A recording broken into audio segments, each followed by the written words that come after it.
So we're here in Ozello today with my good buddy Jackson Dean. We're going to be chasing trout and redfish back in these deeper trenches today. We're going to start off on this outgoing fishing for trout and then work our way back deep in the creeks and try to catch a couple redfish. Yeah, man, I'm excited. It's been a little while since we got the fish together, not working, so should be a good time. Yeah, absolutely. This south breeze we have today, we got cold water, and usually when the wind blows out of the south on a cold water day, it's a good day of fishing. Yeah, for sure. I think a little warmer weather we're going to get today should make it pretty good for us. See what we can make happen. Let's do it, man.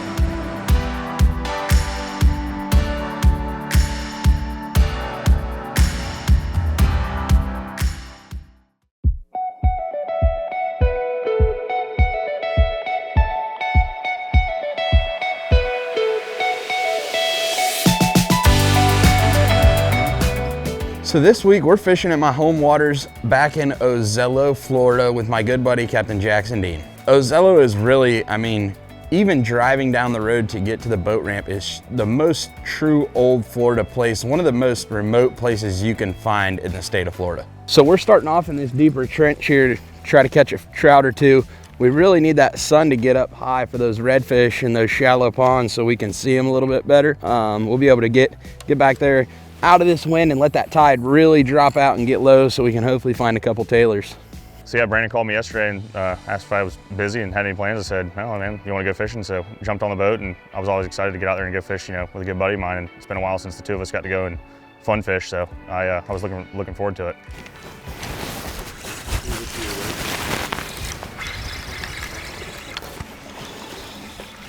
First speckled trout of the morning, nice fish. Nice trout to start the morning off, nice 17, 18 incher. So fishing here in Crystal River and Ozello and Homosassa pretty much every day, guide fishing with a lot of my good clients. And this time of year, the weather is so up and down, whether it's rain, cold, it gets hot. We've had days down in the 30s and then we've had days up in the 80s almost. It's really fluctuating, and that's really making these fish move around a lot. It's really hard to get a pattern on them right now. Every day when I leave the dock, it's basically a new day of fishing. You don't have any idea what they're gonna be doing that day. So you gotta move around a lot and really pay attention to what zones these fish are in. There's a nice one. That's a trout there. That's a good trout. Really long pause on that one. He smoked it when it was just sitting there. That's a good one there. Old yellowmouth.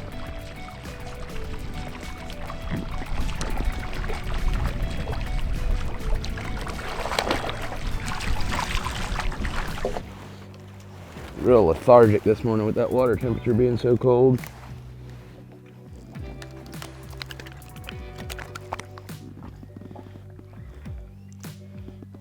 Nature Coast sea trout. Fish is cold. Nice little trout. Pretty one. Bet that water's below 50 this morning. Yeah, it definitely is. It seems when it gets real cold like that on these trout, you really got to slow down your presentation to get the bite. He hit it. It must have been paused for 5-6 seconds before he hit it. So in today's shoot, we had some really different conditions than what we have been having. The water temp's super cold, and we've been having a lot of northeast wind. And today the wind switched out of the south. We got a big front pushing in. We expected it to be really good fishing with that south wind, but it turned out to be a little bit tougher than we expected. I think these trout are going to be up here kind of laying up shallow first thing this morning, trying to warm up a little bit, or you think they're going to be, kind of getting into the deeper stuff? I think they'll be up here on this shallow flat to start, and as that tide drops out, they're going to fall off on the edges of these deeper pockets, or maybe even in the bottom of them on that little bit warmer water. And then as the tide comes back up, they'll get on those rocks that have been exposed for that really warm water later in the day. Yeah. They're being a little lethargic on us this morning, but you gotta love a good January trout bite. Absolutely. When they get going. Once you find them, it seems this time of year, you'll find a good pocket of them. Yeah. Kind of not much scattered fish, they're kind of concentrated. Just gotta put in a little bit of work for them, but when you find them, it's worth it. Yep. So coming into the morning, we really had a good plan together. We were gonna shoot out to the outside and fish some of the trenches and really let that water get low and try to catch a couple trout. We hit a couple of our favorite spots and we caught a couple nice ones, but it really wasn't panning out like we wanted to. So then we moved to the back to chase the redfish. So there's 3 boat ramps in Ozello, and no matter which one you pick, it is gonna be some really treacherous terrain, rocky bottom, way back in the creeks. I mean, you're really, when you start fishing in Ozello, you're 4 or 5 miles from the outside island, so you're all the way back in the creeks.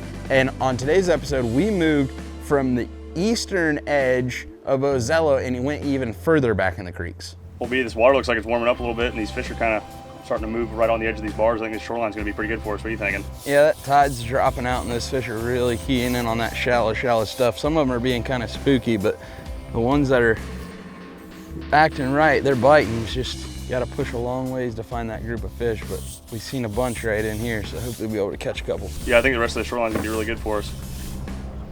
Go over it. Got him. Right in there with them mullet. Oh.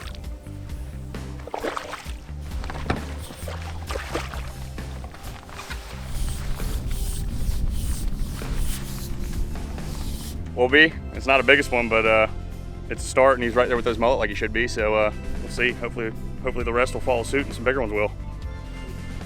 So yeah, starting out in the morning, Brandon and I had high hopes, thinking the fishing was going to be, really good. We had beautiful weather, but we were quickly reminded that it's not always that, and not always like that, and we just had to kind of put our nose down to the grindstone and just kind of ground and pound.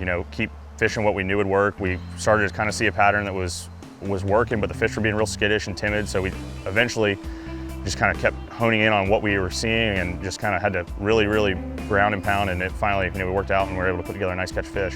So coming into early January and middle of January, we have a lot of really low tides. The winter time, we call them winter blowouts. It's super shallow, and for the redfish, that's actually a really good thing, because when those rocks get exposed, they really heat up and get really hot. And then when the water comes back over top of them, those fish will move up there on those warmer spots.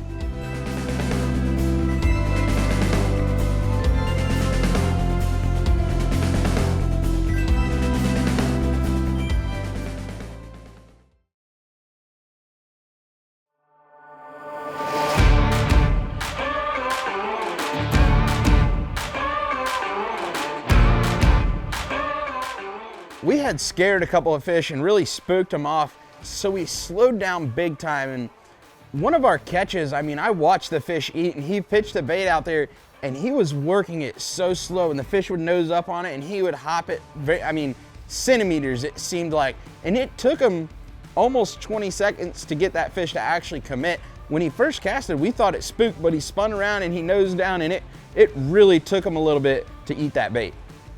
Oh yeah, big one. Dude. Oh, you came back. Stop it. Pop it. Got him. Big one. That was bad. That's right there. Good to eat right there. That was sick. Nice one too. Dude, he blew off of that thing and he came back around. He wanted it bad. He nosed up to it like 3 times, and then he finally grabbed a hold of it.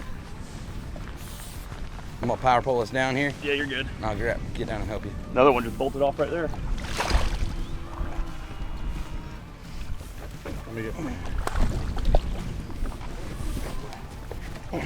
Dude, that was sick. That was a nice eat. That was what you want right there. I thought he spooked, but he just was rolling back around on it.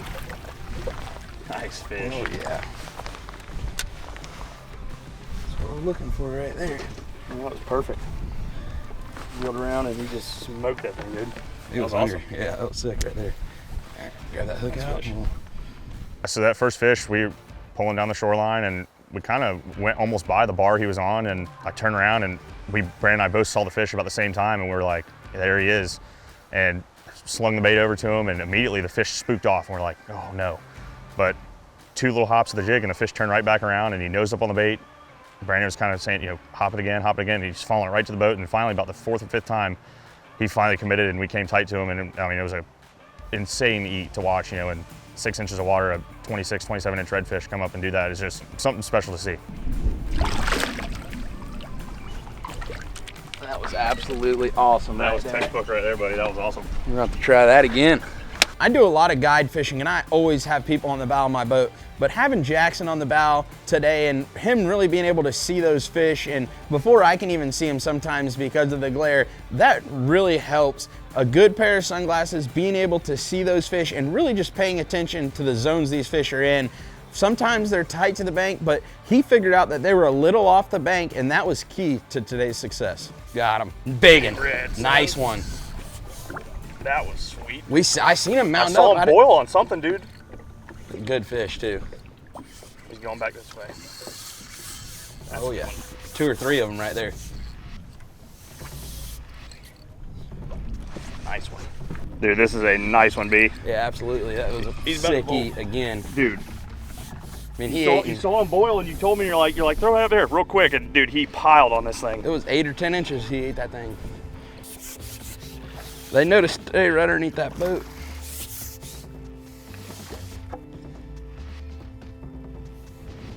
I'm gonna power pole us down and I'll help you grab him.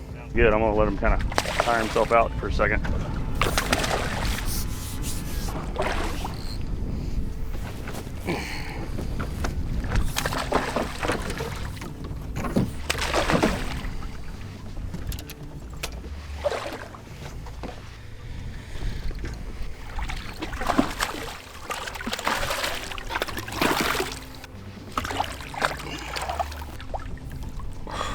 Pretty fish there, son. That's a nice one. That was a good one.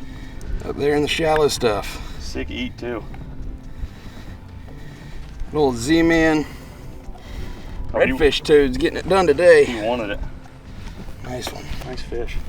Yeah, no, I mean, we noticed pretty quickly, you know, we originally tried to start out trout fishing. That's what we thought was going to be our, you know, bread and butter of the day, but we quickly saw how they weren't acting right, and we decided, all right, well, let's change gears, and we moved back to the back. And first couple of fish we saw, they cooperated, but you know, it was just, something was off. They just weren't acting right. So we just knew we just had to, you know, ground and pound, keep sticking to what we knew would work, hit areas that we knew would be productive, and just, you know, pull up to a shoreline, fish a shoreline we knew would be productive. If it wasn't productive, move on to the next one. Just keep on, keep on, keep on. And finally we were able to find a few fish that were willing to cooperate for us and put it together. Another nice one. Dude, that was textbook right there, buddy. That was awesome. As this tide gets lower here, those fish are starting to act right. They're pushing off the bank a little bit, but they're in that super shallow water, and it seems if you get a bait in front of them, they're eating. They're eating now. That water warming up a little bit, they're getting a little more active. See what we got in store the rest of this afternoon. This time of year, it really kind of key to, we get out here early, but that afternoon bite is always going to be the best. When that water temperature, people don't know, it'll go up 4 or 5 degrees as the day goes on, and that's when those fish are really going to want to cooperate. This morning we started, it was like 60, 61, and now I'm sure we're up 65, 66 degrees, and those fish really adjust to it and start biting. Oh yeah, you can tell the difference in them. They're a lot more willing than they were 2 hours ago.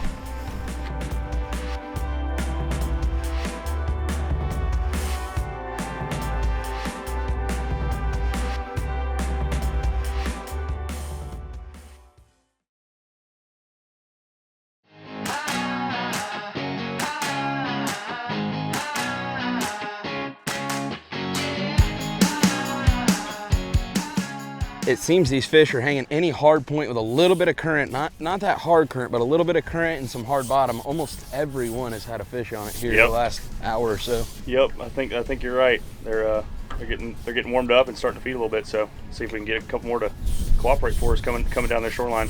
Kind of gives us a little bit of a pattern here later in the day to be able to, helps a lot, just paying attention to little things like that. And some days they're in the little coves and some days they're on the point. But once you figure it out, it's usually pretty good. Yep, got to play the game to find it out. My personal favorite, I mean, I love getting back there in the backcountry, catching snook, redfish, and trout. Love doing the shallow water grouper thing that we have in our area. But I think my personal favorite is, you know, probably snook and redfishing on topwater plugs. That's my favorite. But doing anything like we did today, you know, sight fishing redfish that's pretty hard to beat. Watching a redfish turn around and come and hail a bait in 6 inches of water is something pretty special. So we covered a lot of ground fishing today. We fished all over the place, and in the end, we really figured out we should have just put our noses down and grinded and stuck with the fish that we found earlier in the day and really just put the pressure to get them to bite. We moved around a lot, but we ended up going back to where we started and had some success. Old rat red.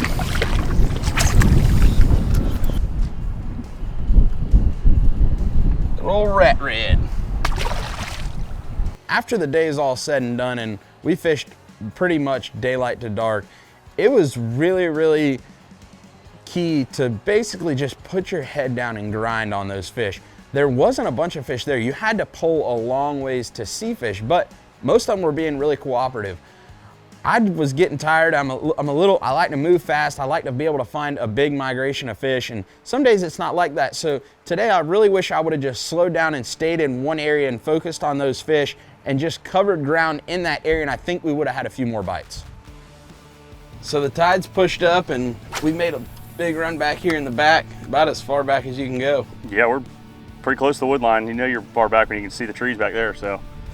Bunch of bait, and when that water gets cold, these fish will get in these holes. Hopefully we can make something happen here. Yeah, it looks right. We'll find us a couple that want to cooperate for us now.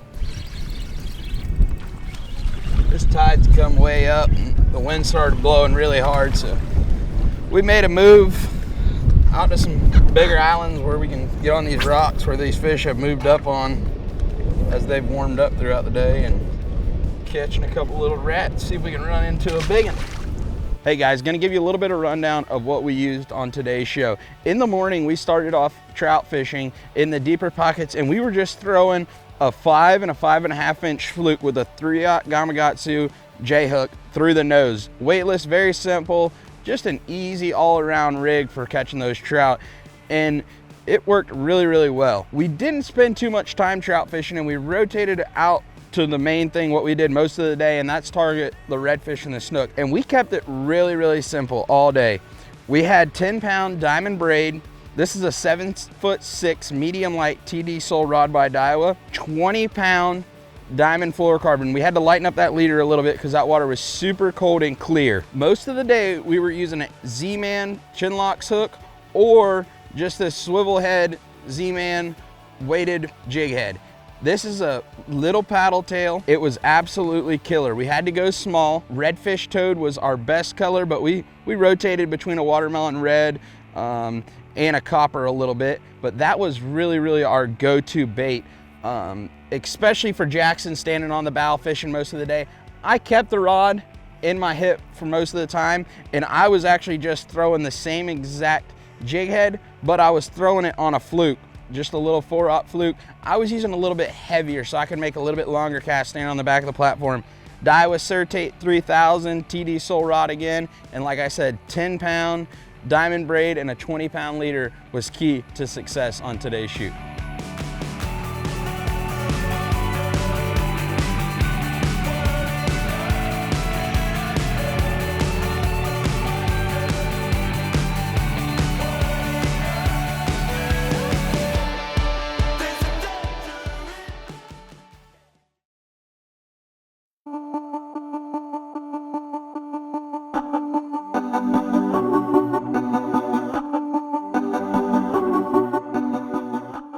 Yeah, I mean, it was coming down to the wire for us. I mean, sun was getting lower and lower, and we're like, we got to make something work here. And Brandon said, we're gonna make one last run back here, and we pulled up to the shoreline. There's some mullet pushing around, and I threw that little Z-Man up there, and that first redfish came up and just smoked it. And we were like, okay, well, this is something. That's something. Put something together. And Brandon followed that up with a nice snook on his last cast, and you know what?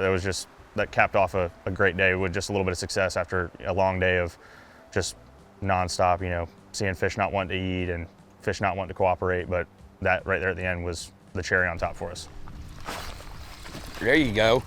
Nice. Nice one. Oh yeah. Stay hooked. That's a big dog there. Oh my God, I just got crushed. Do what? I just got hammered. There you go. Last bank of the day. Paid off a little bit. That's right. Nice one.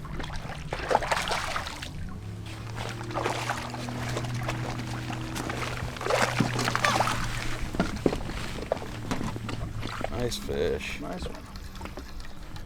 Nice mid slot. They made us earn them today, huh? That's right. But that's how it is. That's the way it goes. They made us earn it today, but I mean, every day is just different. That's how it is, man. You know what? We grinded for a while. We put together a nice little catch, and you know what? pretty Crystal River redfish at the end of the day is, you know, never a bad thing. Absolutely. We'll make a few more casts here and call it a day. Sounds good, buddy. Appreciate it. Every day when Jackson and I get on the boat, our goal is to really catch them good. And we were kind of getting a little bit stressed there at the end of the day. I mean, it had been super tough. The fish were being spooky. They were not really reacting the way we wanted them to react. And to get those last couple bites late in the day was a huge stress reliever.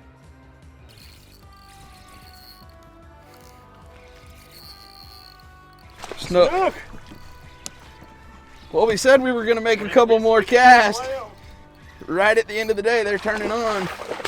Nice snook.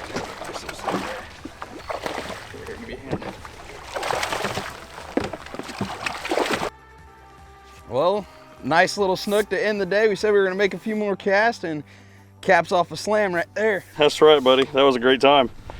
He nice absolutely little... slammed it. Dude, he did. Pretty Crystal River snook. Absolutely. Good to see some of these guys around after that cold weather we just had. Absolutely. Nice little fish there. Pretty fish. That's what you come to Crystal River for right there. Trout, reds, and snook all in the same day. A lot of fun. Good way to cap it off right there. With Local Lines TV, we love exploring new places. We've traveled all around the country this year, and being able to really just come back to my home waters and get to see our fishery and just get to fish it, it's truly God's country. I mean, I fished everywhere and there is no place like home. This place is just so remote. When you get back in those creeks, you don't see anyone, and it's just a great feeling. Well, we set a few more casts on the last one, but we'll make that one the last one there and take her on to the house. Sounds like a plan.